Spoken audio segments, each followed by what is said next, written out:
y que además te digo, finalmente ese es un poquito el tema de este tipo de cursos, pero de verdad, yo estoy súper contento de que estén aquí, de que te asistas aquí el viernes y la semana pasada también platicamos que era la mejor opción para todos y por eso estamos aquí nuevamente. Pero bueno, iba a preguntarte, Blanca, ¿le echaste un ojo a tus lecturas?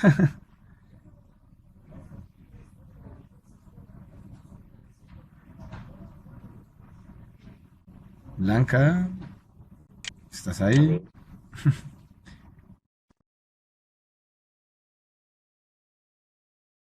Sí, si puedes escribir un poquito sin problemas, Blanca.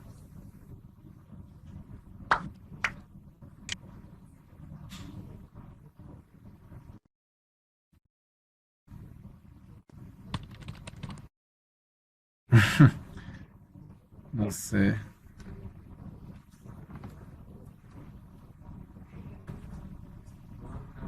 Entonces,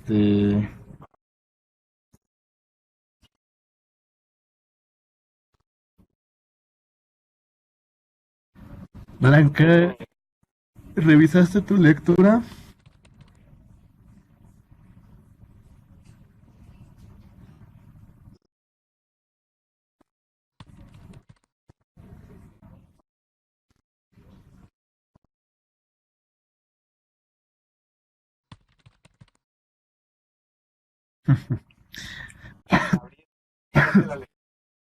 Más o menos, vieron los términos, esas cosas.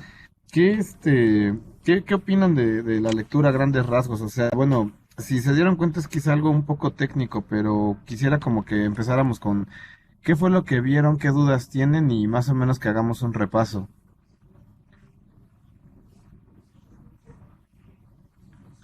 A mí me da gusto que les haya ayudado a quitar algunos mitos. ¿Hay algún término que no haya quedado como muy claro? Yo de los que normalmente hay muchos términos que no los van a ver tan seguido. Pero por ejemplo, o sea, para empezar les había contado que este es un glosario de un libro que hizo Adobe y que yo tuve mucha suerte porque no hicieron muchas ediciones y lo conseguí en una exposición. Entonces, delicadamente lo estuve escaneando para que lo pudieran, tener también ustedes. Entonces, es un material de consulta muy bueno porque no va a ser fácil que lo encuentren en la red, en primera y en segunda. En la red van a encontrar un montón de glosarios. Hay muchísimos glosarios sobre qué significa cada cosa en métricas, qué significa eso, el otro. Pero yo creo que este es uno de los glosarios más confiables porque pues está hecho justamente por personas que están muy, pues muy metidas en tecnología, ¿no? Adobe es una marca, que, pues bueno, es un gigante tecnológico y que además de todo, pues se tuvieron la molestia, ¿no? Exacto, lo que decías, Blanca, o sea, es muy directo, ¿no? O sea, por ejemplo, ahorita estaba revisando algunos conceptos, por ejemplo, lo de búsqueda orgánica, o sea, es así al grano, no se complica tanto la vida, hay cuestiones editoriales, exactamente, sin tanta jerga. Hay cuestiones editoriales como lo del Content Syndication, que también eso, pues Adobe no necesariamente es un experto en temas editoriales, pero ya reconoce a la industria y reconoce cómo está, pues teniendo este tipo de necesidades, ¿no? También algunas otras muy clásicas, ¿no? Como el crowdsourcing, también el tema de cómo se llama tantas estas siglas, ¿no? Que tenemos el CSS, SRO, CTA, y que también es importante. Yo francamente trato de ser muy directo con los términos, en el sentido de que no me gusta como que hacer a la gente darle tantas vueltas, y es muy común en la industria. Yo creo que ustedes conocen gente que utiliza mucho términos así como rebuscados o complejos o que los usa mucho en inglés, pero como con en plan así como de querer apantallar a la gente. Y yo lo que les digo es que desde mi punto de vista eso solamente es un bluff. La gente que sabe no necesita estar hablando todo el tiempo con palabras que nadie entiende. Y por otra parte, que se vayan familiarizando. A mí se me hace muy valioso y una de las cosas que a mí me ha dado muchos problemas, estoy leyendo. Sí, claro, sí que sí se puede profundizar sin problemas. Pero bueno, redondeando un poquito la idea que les estaba dando, me gusta que uno de los problemas que yo he enfrentado Es que mis jefes normalmente no tienen mucho manejo de este tipo de términos y de repente llegan a una reunión y les explican todo con términos y ya no saben bien si está bien o mal la cosa porque se quedaron bombardeados con tanta jerga. Entonces yo lo que quería sacarles esta lectura justamente por esto, para que incluso la puedan tener en sus teléfonos y si llegan a ir a alguna junta o algo por el estilo que digan, híjole, este término no lo usaron bien o no me queda claro, por lo menos tienen un volumen de datos que, bueno, perdón, de términos que les va a ayudar y que además de todo hay mucha gente que también, desafortunadamente en el internet también hay mucha gente que es muy farsante.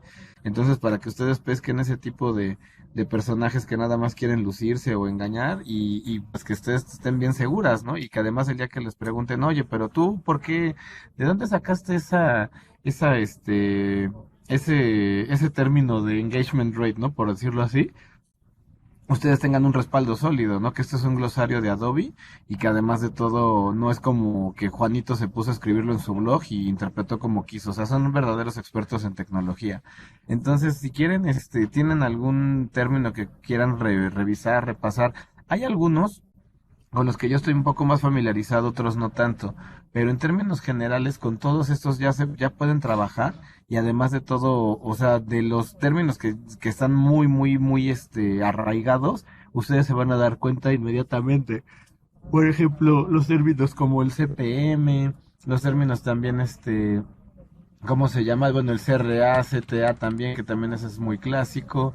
Lo del CMS, que también es ese como clásico de ahí de la plantilla, ¿no? Donde subimos nuestros contenidos. O sea, todo ese tipo de términos son más, digamos que cercanos, pero si quieren, podemos, revisar alguno que les haya generado dudas. Claro, mira, conversión es un término bien interesante porque justamente conversión está como un poquito entre ¿cómo llamarlo? O sea, como entender qué es convertir. Porque además de todo, mucha gente me decía, es que conversión debe ser igual a monetización. No necesariamente. O sea, la conversión es justamente el punto donde nosotros interpretamos que el usuario dejó de ser usuario para hacer algo diferente. ¿A qué me refiero? Mucha gente me pregunta, oye, es que cuando alguien se registra en mi sitio, ¿eso cuenta como conversión? Yo les digo, sí, si tú tienes considerado que eso es una conversión. ¿Por qué? Porque finalmente de ser un usuario que está flotando siempre en la red, esta persona se va a convertir en un usuario registrado. Entonces ya se convirtió en algo. Ahora, si bien los términos de conversión están más asociados a monetización y cobro, tengan en cuenta que si ustedes, por ejemplo, van a poner un paywall o perdón, un muro de registro y la gente entra, eso puede contar como conversión en un nivel, porque necesariamente hay otros niveles en donde ustedes también tendrán que reconocer en dónde se convierte.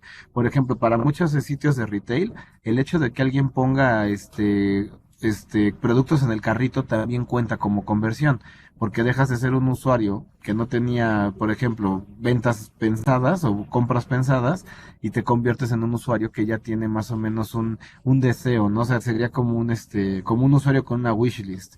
Entonces, el tema de conversión, sí, sí, o sea, normalmente lo van a ustedes ver más asociado a monetización, pero se puede aplicar siempre y cuando cambiemos el estatus del usuario abierto a través de algún sistema o de algún registro, de algún proceso en el cual nosotros lo vamos a empezar a analizar en otro tipo de, digamos, como de categoría que no es el usuario normal, el usuario abierto. Entonces, en el tema de conversión, qué bueno que salió porque es uno de estos puntos siempre interesantes. La conversión, insisto, la van a entender más en la industria como el que me compró algo o el que me pagó algo.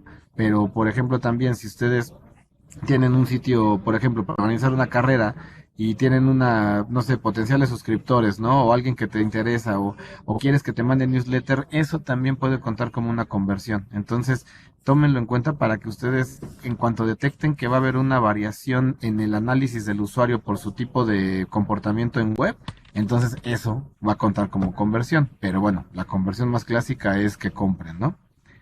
Exactamente, Blanca. Tiene mucho que ver con con lo que busca la organización y que también, seamos, también prudentes, ¿no? Para no utilizar el término de conversión a cada rato, pero que sí quede muy claro esto. O sea, por ejemplo, insisto mucho con ese ejemplo porque es muy clásico con nuestros medios, ¿no? O sea, si alguien se registra, aunque no se suscriba, eso ya cuenta como una conversión. Ahora, suscribirse es otro nivel de conversión, pero digamos que en estos pasos tú puedes decir, oye, no, pues tengo 150 usuarios que se convirtieron, ¿no? Ah, pues perfecto. Entonces, exactamente, también ahí lo que dices de la conversión y el ROI no tienen nada que ver una con la otra. Bueno, tienen asociación lógica por el tema del dinero, pero pues como les estaba diciendo, ¿no? O sea, tú puedes decir, ya tenemos un alto porcentaje de conversión en registro, pero no tenemos un alto porcentaje de conversión en suscripción. Entonces va a estar muy bien tu reporte y va a ser muy claro porque les vas a decir, sí, la gente se está registrando en el sitio, qué padre, pero la gente que se suscribe en el sitio no necesariamente nos está pagando ¿cómo se llama? El producto digital, por decirlo así. Entonces, sí va a haber conversiones, pero no va a haber monetización. Entonces, no necesariamente conversión es monetización. Y qué bueno que lo mencionabas, que el tema de ROI, pues nada más es súper básico, el return of investment, o bueno, en México le decimos regreso de la inversión, ¿no? Pero a lo que vamos es a eso, o sea que si nosotros ya estamos conscientes que esto es cuánto estamos poniendo y cuánto está regresando, pues no vamos a generar más conflicto cuando la gente quiera hablar de conversiones, ¿no? Entonces, incluso en las lecturas hay una tasa de conversión. ¿Qué otra cosa serán los metadatos? Los metadatos es casi todo lo que está integrando como lo que le llamamos los periodistas el paquete. El paquete sería como qué le estás metiendo a la nota. Aquí sí quisiera ser cuidadoso porque ese sí es para que veas también es un término muy técnico, pero por ejemplo, cuando ustedes entren, pueden entrar ustedes al código de una página y buscar metadata. Entonces en metadata van a encontrar palabras clave, van a encontrar tags, van a encontrar también links que te llevan a otro lado, notas relacionadas, no sé, notas favoritas o notas sugeridas por el editor, etcétera. Entonces, la metadata en términos generales es todo este sistema como de elementos que vamos a nosotros a poner en las notas para que genere mayor recirculación o para que genere también mayor tiempo de estancia.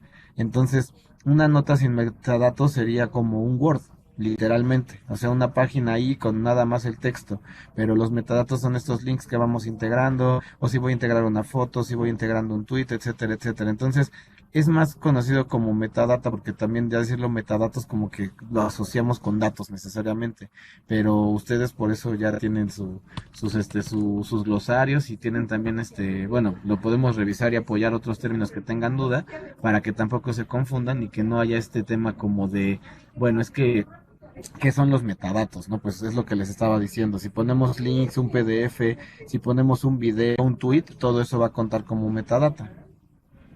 Y bueno, si tienen alguna duda más con la lectura o ya nos arrancamos con nuestra clase 2.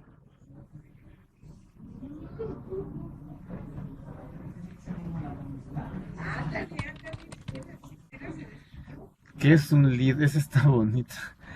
El lead, para que ustedes lo puedan traducir mejor, tendríamos que verlo más como la parte técnica. O sea, es mm, cuando tú estás haciendo toda esta como acumulación de datos para poder entender qué tipo de gente está entrando, etcétera, etcétera. O sea, el lead te va a funcionar como para poder entender si esto se está ajustando a lo que tú estás midiendo. Estábamos hablando de términos de navegación. Entonces, por ejemplo, los usuarios que tienen cierto comportamiento se van a convertir en este tipo de usuario. No vamos a pensarlo en leales o en recurrentes. Entonces, el lead scoring sería más o menos cuánto necesitarías tú, digamos, de navegación y de páginas vistas, o sea, tiempo de estancia y páginas vistas como para decir, esta persona entra en la categoría leal, esta persona entra en la categoría recurrente. Entonces, digamos que el lead scoring sería digamos, como el parámetro mínimo para que tu usuario lo puedas considerar dentro de una categoría. Entonces, ahora, aquí por eso te lo pone en la lectura como parte de un algoritmo, porque finalmente el algoritmo lo que tiene que hacer es tener estos parámetros para poder detectar si Juan está dentro de este lead o si Juan está fuera del lead, o sea, si Juan va a ser un loyal o va a ser un returning. Entonces, digamos que es como lead scoring, ya es como la traducción técnica de cuando el algoritmo ya está funcionando con base a los criterios que tú le estás asignando. Es súper, súper, súper técnica esta. La verdad es que sí es de las más técnicas, pero también es importante que ustedes sepan para que también la gente de tecnología pues esté consciente de que ustedes conocen los términos y más o menos cómo se manejan. Entonces ese también es otro también de los que son interesantes, pero para que también estén ¿cómo se llama? Pues conscientes de que tienen que manejar muchos términos. Les platicaba que a veces mis jefes van a reuniones donde luego no conocen bien los datos o perdón, la jerga. También esto pasa al revés. O sea, cuando consultas a tus equipos de tecnología, te puede suceder que de repente el ingeniero te habla con ese tipo de lenguaje y tú ya no lo cachaste muy bien. Entonces, ahí es bueno que sigan repasando su glosario y si quieren también sobre la marcha en otros términos que ustedes los vean lo puedan, o sea, me compartan algún concepto que no quede claro. Estoy leyendo. Es que es algo bien curioso porque sí, lo de las cookies, si borras las cookies sí cuenta como un poquito como cero. Y bueno, también acompañando un poquito el comentario de Blanca, sí, hay mucha gente vendiendo humo, hay que tener cuidado. Pero rápido, para poder contestar esta pregunta, sí, de hecho yo siempre lo he dicho y es algo como muy curioso, si mañana todo el planeta Tierra borra sus cookies, yo me quedo sin trabajo. Entonces, afortunadamente no tenemos mucho el hábito de estar borrando las cookies, pero sí, normalmente las herramientas de medición ponen parámetros mínimos y son parámetros que los ponen como por días. Entonces, por ejemplo, Charbit lo que hace es que te dice, si tú no te has metido en 30 días a la página, aunque la cookie ya esté cargada, vas a volver a contar como un usuario nuevo si pasaron, por ejemplo, 40 días para que volvieras. Entonces, las mismas herramientas también van haciendo como estos cortes para que pues tengas una data pues más limpia, ¿no? Porque si no, pues, si yo entré hace 3 años, no sé, al Universal y de repente entro hoy, pues ya tengo que contar como un usuario nuevo, aunque la cookie la tenga instalada.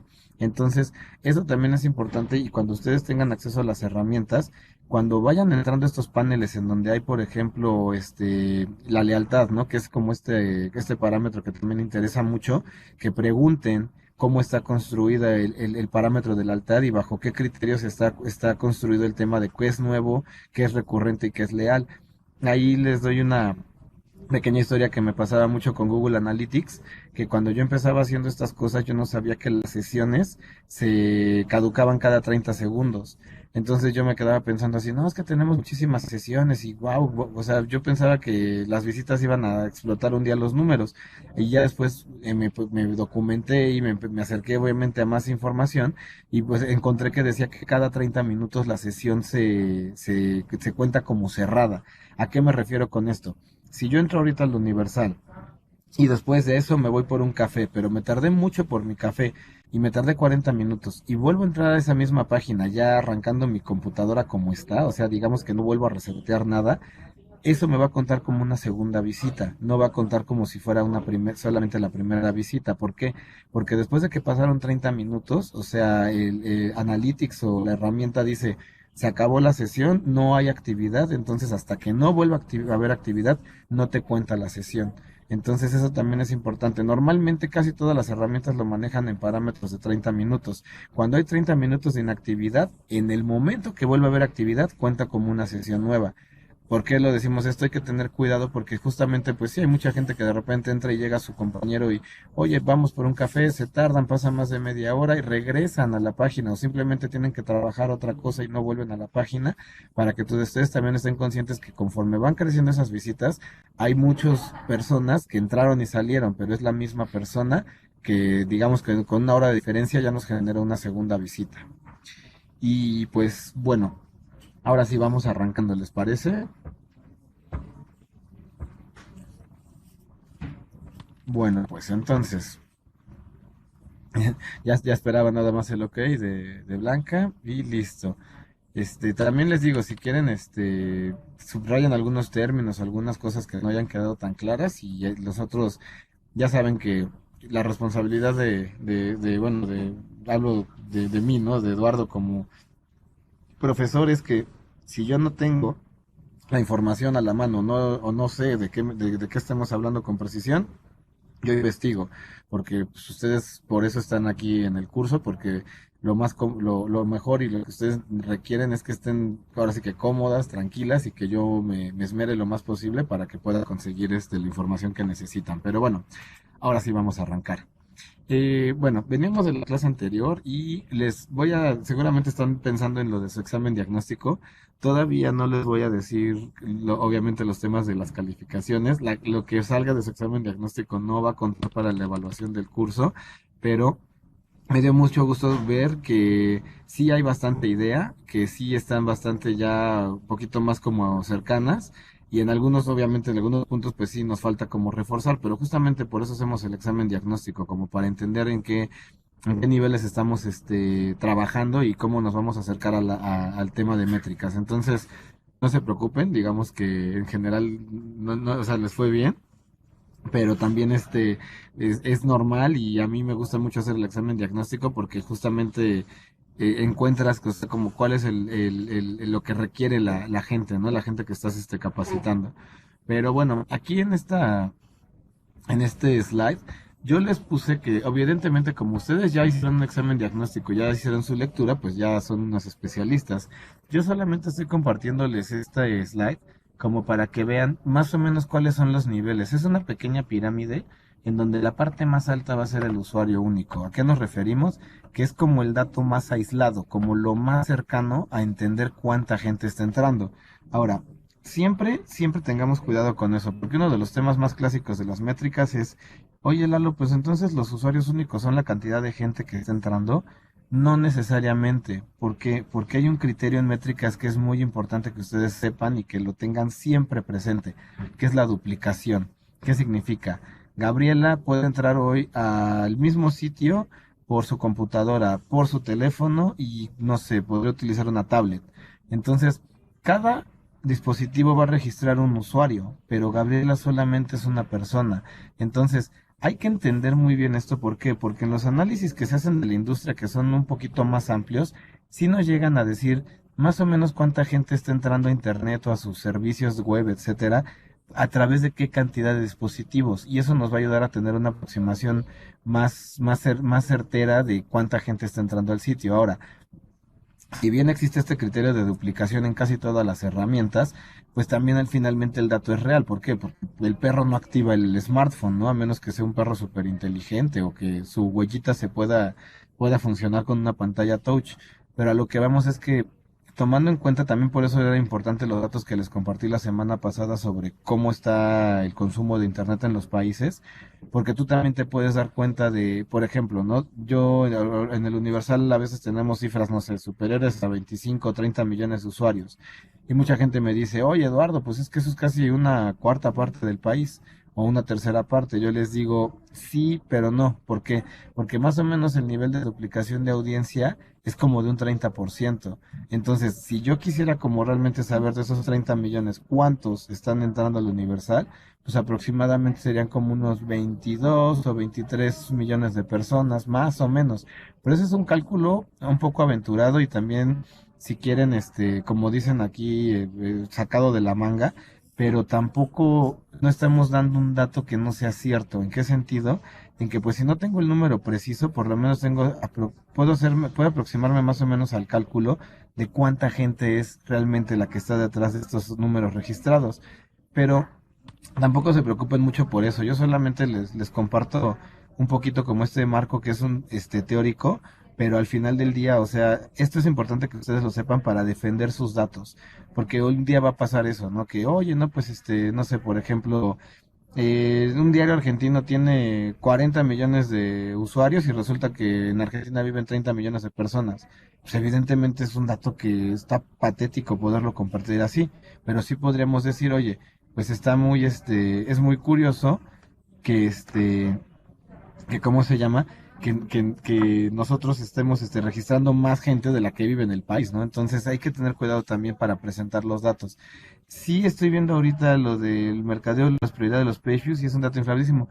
Eso tienes mucha razón, Blanca, y hay que también ser cuidadosos porque El page view es un dato más comercial porque interesa mucho como para la venta de impactos y evidentemente es un dato más inflado, pero también hay que ser cuidadoso. Si tú llegas a un grupo de novatos y les dices, oye, tengo 200 millones de page views y la gente dice, ay, son 200 millones de personas, bueno, no solamente van a demostrar que son novatos, ¿no? Sino no tienen idea de cuánta gente vive en su país.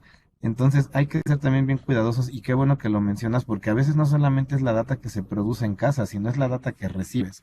Entonces de repente alguien desde afuera agarra y te dice, no, es que analizamos su comportamiento y resulta que tiene tanto tráfico, ¿no? Y tú así de, a ver, pero comparado con mis herramientas, o sea, ¿por qué me sale tan disparado el dato? Entonces, es bien importante esto para que no se mezclen peras con manzanas y para que ustedes también estén muy conscientes de que sí van a encontrar, especialmente en temas comerciales, gente que va a vender el dato más fuerte, el más grande, el dato gordo, por decirlo así, pero no necesariamente es el dato más sincero. Dime de la herramienta de una vez lo checamos. Pero mientras escribes tu pregunta, yo les digo esto, que sí tengan también mucho cuidado porque normalmente, como dice Blanca, o sea, los de marketing te van a querer vender con los page views, que es el número, pues los page views normalmente se multiplican casi hasta por 3 o por 4 con relación a los usuarios. Entonces, bueno, ahorita si quieren voy a también siguiendo aquí con lo de la pirámide, pero yo lo que quería decirles es que tengan cuidado con eso. Ah, que en Alexa puedes comprar posicionamiento. Es más o menos cierto. Yo no he tenido esa experiencia tan cercana con Alexa porque yo me he alejado totalmente de Alexa porque no me parece que sea un sistema limpio. Entonces, desde que yo tengo uso de memoria, cuando me llegaron con un reporte de Alexa, yo me quedé con muchas dudas porque no conocía la metodología. Y por otra parte, también sabía que la gente que empezaba a comprar la herramienta de manera mágica, como que abarcaba mejores posiciones. Yo lo que te diría, Blanca, es investiguen bien cuál es la metodología que tiene Alexa y si Alexa es suficientemente transparente con eso, porque una empresa que es transparente con su metodología es una empresa que no tiene nada que ocultar y que además es más honesta. Entonces, a mí me tocó ver rankings de Alexa donde el Universal aparecía como el sitio número 100 en el país y de repente tenía arriba un montón de propiedades que tenían mucho menos tráfico que yo. Probablemente tiene que ver ahí con el tema de lo que dices, ¿no? De la comprada esta del ranking. Pero lo que yo te diría es que, francamente, o sea, no le hagas mucho caso a Alexa. Es un ranking que está por ahí girando en internet, pero yo lo que te diría es, a ver, no sé, con tus jefes o con la gente que trabaja en la redacción, no le creamos tanto a Alexa, mejor vayámonos un poquito más con el de Comscore, y incluso el que también es más, un poquito más limpio, no es mi favorito, pero sí reconozco que es más limpio, el de SimilarWeb. Entonces también ahí es parte de que vayan como agarrando estas tablas, ¿no? De que ya no sé, o sea, que ya como dicen aquí en México, ¿no? Que no se cuecen al primer hervor. O sea, que no llega cualquiera ahí, fantoche a enseñar números de la nada y a vender humo y ustedes puedan detenerlo. Porque a mí me tocó aquí una vez, increíble, que nos hicieron una asesoría con pantallazos de Google Trends en donde había como 5 diarios que estaban más arriba del Universal. Obviamente el jefe salió y me dijo, tenemos que desmentir esta información y fue muy divertido porque, o sea, Google Trends no es una herramienta que te pueda ayudar para eso. Entonces, nosotros pudimos ayudar a desmentir y que también se dieran cuenta de que pues hay mucha gente tratando justamente de engañar y pues ganarse un dinero fácil con algo que no sirve, ¿no? Estoy leyendo aquí que lo que decías de que si con la versión free tienes varios sitios, te fragmentan los datos. Lo que pasa que la fragmentación de datos, como dices, tiene mucho que ver con el modelo que ellos quieren vender. Entonces, lo que pasa es que si tú tienes una venta, por ejemplo, si tú tienes Analytics 360, ya la versión pagada, ellos te pueden generar clusters. ¿A qué me refiero con esto? Tú puedes tener, no sé, 3 propiedades que son de estilo de vida y meterlas en una sola cuenta de Analytics y que tú puedas ver cómo están funcionando las tres al mismo tiempo. Imaginemos que cada una tiene 1000 usuarios, activos en el minuto a minuto. Si todas las cuentas se integran en el clúster y son tres, tendrías 3000 usuarios, pero los 3000 estarían repartidos en estas 3 propiedades. Entonces, no, yo no diría tanto como de cómo está fragmentando, sino más bien que ustedes estén muy conscientes de que ese tipo de números no se pueden sumar de manera directa. ¿Por qué? Porque también hay duplicación entre sitios. Entonces, hay gente que entra al sitio A, al sitio B y al sitio C y es zona. Cuando las herramientas de medición detectan que es la misma IP, cada canal va a marcar que es un clúster, solamente te va a salir bueno, perdón, cada marca va a aparecer y al final te va. Pero si tú lo generas como clúster, nada más va como uno, porque esa misma IP ya se registró en los tres sitios. Entonces, sí es real que de repente como, o sea, Google quisiera que tú estuvieras pagando todo el tiempo la versión premium, pero no se asusten. Digamos que los datos de Google son un poquito complicados en el sentido de que no se me hace que sean los más limpios en términos metodológicos, pero como son los que están normando la industria, es muy normal que los encuentres y lo que yo te quería es que lleves un control por lo menos mensual de cómo te está arrojando la data y qué tanto están cambiando de este tipo de sensaciones que tienes con la fragmentación. Ahora, estoy leyendo que dice, entonces si yo monitorio 5 web, puedo sumar los y yo lo que te sugiero es que no lo sumes, porque eso que no es real.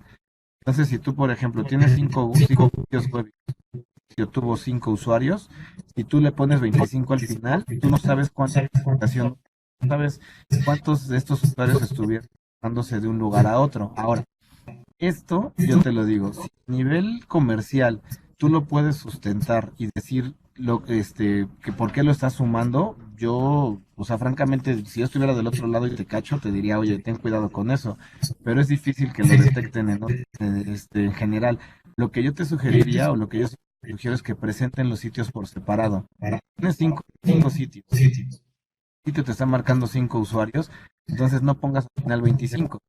Pones 5 de melón, 5 de sandía, 5 de mango y 5 de manzana, o sea, nada más, y que ya más o menos ahí se haga como una aproximación, lo que te decía, si la duplicidad de audiencia de tu país aproximadamente, digamos que sea como del 10 o 15%, de esos 25, pues digamos que reales van a ser como 20, pero ese ya es un cálculo un poquito más como, pues te digo, ¿no? De estar aquí en trabajando con las métricas como para saber ¿por qué no podemos sumar directamente este tipo de número? Porque el problema es ese, y esa es como la maravilla de lo que está haciendo Comscore ahorita, ¿no?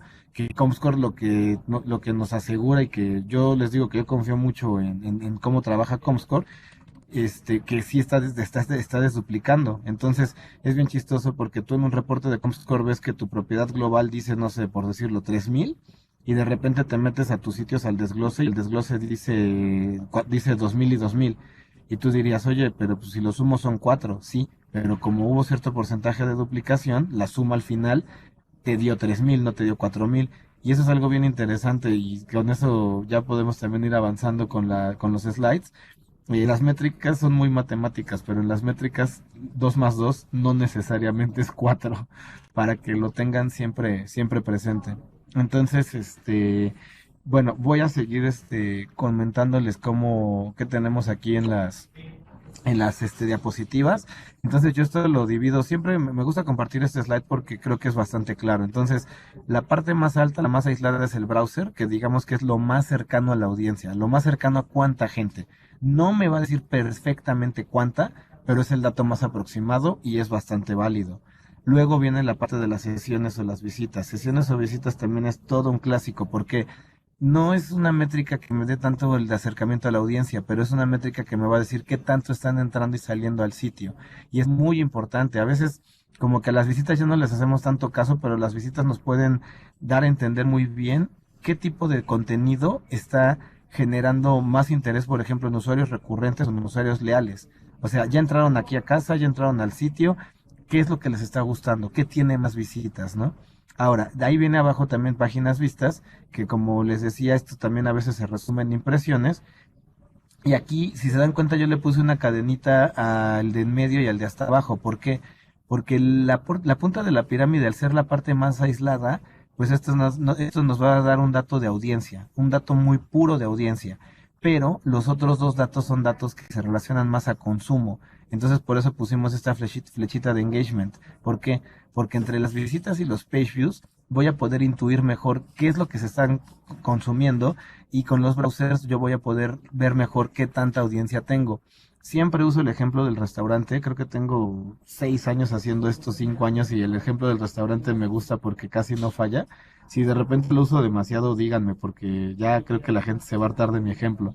Pero bueno, si tenemos un restaurante, lo primero de los browsers sería cuánta gente vino y las sesiones y las páginas vistas sería qué platillos comieron o cuáles fueron los platillos que comieron más. Entonces, ahí ustedes también tengan muy claro que ese tipo de métricas tienen como estas divisiones y se pueden presentar reportes con las tres métricas al mismo tiempo y no hay problema, pero la gente que está viendo el reporte tiene que estar muy consciente de que unas métricas son más de audiencia y las otras son más de consumo. ¿De acuerdo? Bueno, vamos a pasar a la siguiente.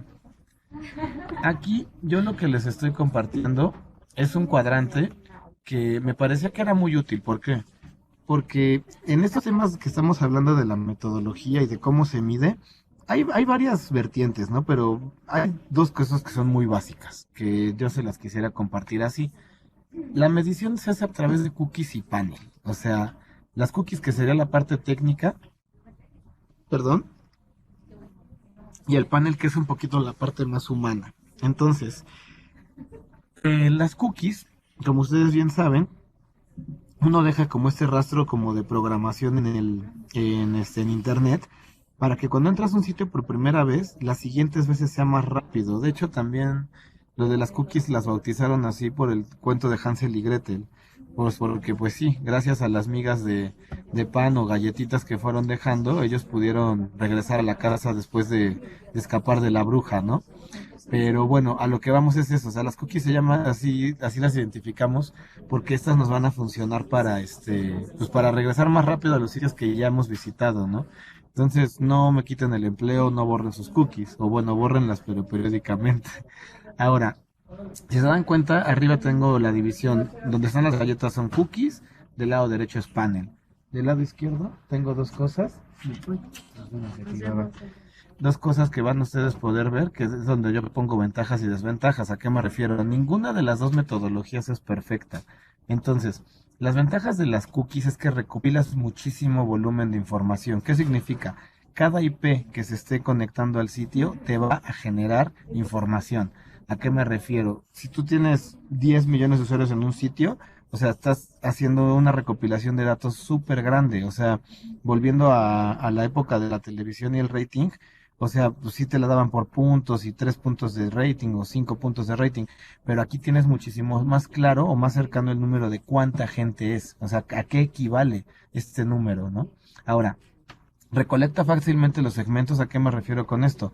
Pues evidentemente en un comportamiento de navegación sencillo, o sea, tú vas a encontrar, por ejemplo, primeros segmentos básicos es cuánta gente está entrando a leer la sección de política. Ah, bueno, pues entonces con las cookies se puede recuperar muy fácil ese dato, pues porque donde tú tengas, no sé, diagonal política, evidentemente es donde está entrando la gente. Ahora, después, ¿qué otra cosa desventaja? Alimentan a las herramientas. Las herramientas de medición técnicamente no podrían existir si no hubiera una recuperación de las cookies, ¿de acuerdo? Entonces, tengan muy en cuenta que la cookie va a ser como la gasolina con la que avanzan las herramientas de medición. Entonces, yo aquí les quisiera también compartir, pues, cuáles son las desventajas. En las cookies, a ver, estoy leyendo, ¿qué otros datos aportan las cookies que pueden ser? Es que son un montón. Imagínate que todo lo que tenemos de Analytics, todo lo están jalando a través de cookies.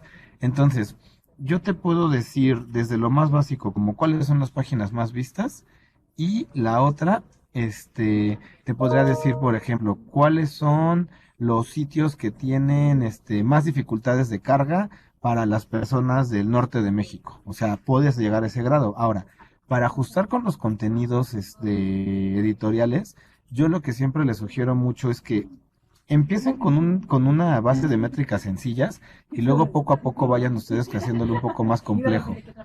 Es muy importante que dame un segundito. Ay, ay, ay. Es muy importante que ustedes estén conscientes de que todos estos cruces de datos van a llegar hasta donde tengan ustedes curiosidad. pero conforme ustedes van avanzando y profundizando en la curiosidad, también se va pulverizando mucho la data. Entonces, si yo empiezo a meter filtros y filtros y filtros y filtros, o sea, va a llegar un punto en donde mi dato ya no va a ser analizable. Digamos, yo quiero saber cuánta gente está leyendo política. Ya hice un filtro, ¿no? Que es cuánta gente está en esta sección. Luego, pero de esa gente quiero saber cuánta está pasando más de un minuto en la página. Ya estoy haciendo otro filtro. Pero de esa gente quiero saber cuántas personas son solamente de la ciudad de Monterrey. Ok, ese es otro filtro. Y de esa gente quisiera saber cuánta gente está entrando, pero a partir de las 5 de la tarde. Entonces, cuando ustedes recuperen ese dato, o sea, si cuando empezamos con el de cuánta gente lee política era 1 millón, cuando recuperen el último dato les va a arrojar 20,000 personas. Entonces, si ustedes van aplicando y aplicando más filtros, se va pulverizando mucho la data. Entonces tienen que llegar a un nivel en donde digan, hasta aquí creo que es un dato analizable. Los filtros se van montando a través de las herramientas. Entonces, por ejemplo, Google Analytics te va a permitir filtrar y segmentar, es casi lo mismo. Pero a lo que vamos es que siendo estrictos tienen sus diferencias.